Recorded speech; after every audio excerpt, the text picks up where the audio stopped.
Всем привет! Сегодня мы научимся правильно определять размер электрокарниза. Представим, что это у нас оконный проем. Для того, чтобы правильно посчитать размер электрокарниза, для начала нужно выбрать систему раздвижения. Самые простые варианты — это с одной шторой и с двумя шторами. Теперь нам нужно правильно посчитать размер парковочной зоны шторы. Желательно, чтобы штора в открытом состоянии не перекрывала световой проем. В случае выбора электрокарниза с одной шторой, парковочная зона будет только с одной стороны. Важно помнить, что штора должна перекрывать световой проем и заходить на стену не менее 20 см. Тогда прямые солнечные лучи не будут проникать в помещение.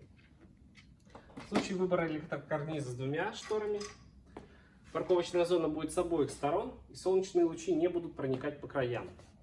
Для вашего удобства мы создали таблицу для расчета парковочных зон штор и расчета длины электрокарниза. Перейдем в нее. Чтобы правильно рассчитать размер электрокарниза, достаточно ввести размер оконного проема. Для примера введем 150 см. В случае двухстороннего карниза размер электрокарниза будет составлять 231 см. Парковочные зоны с каждой стороны 40,5 см. Размер ниши 235 см. Если у вас плотные шторы, то добавьте еще 4 см. Расстояние до места вывода питания от проема окна будет составлять 36,5 см. Примерно провод должен выходить напротив мотора. В случае, если у вас односторонний карниз, не забудьте добавить размер перекрытия окна.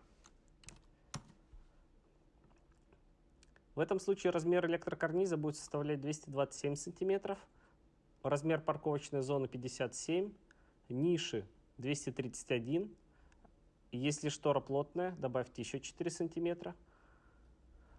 Расстояние до места вывода питания от проема окна будет составлять 53 см, примерно напротив мотора.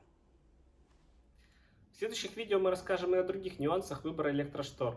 Напоминаю, мы занимаемся всеми автоматическими солнцезащитными системами. Вы можете обращаться к нам по почте, телефону или написать в чат. Ставьте лайк, подписывайтесь на наш канал и не пропускайте наши видео.